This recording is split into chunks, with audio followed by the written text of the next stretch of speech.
ওইটা ঠান্ডা ঠান্ডা থাকছিল ফ্রিজটা।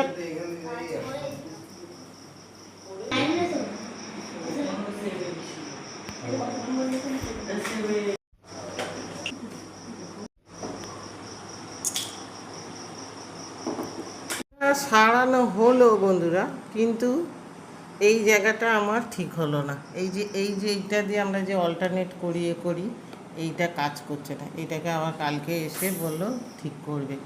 আর আমার ফ্রিজের যে সৌন্দর্যটা এই যে দেখেছেন, এটা আমার পুরো নষ্ট হয়ে গেল। এইটাকে খুলেছিল, এই বাটাম এটাকে খুলে আর বলছি কি এখানে জং ধরে গিয়েছিলো এইটা এটা মানে ফ্রিজের যে শোটা আর সৌন্দর্যটাই নষ্ট হয়ে গেল এখানটা।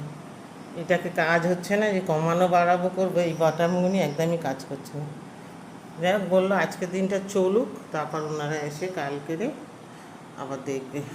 যাই হোক, আপাতত চলুক, জিনিসগুলি বাঁচুক, বিশেষ করে আপনাদের দাদার দোকানের জিনিসগুলি। চলো, আর যে এইসব করে আমাদের রান্না বান্না কিছুই করা হবে না।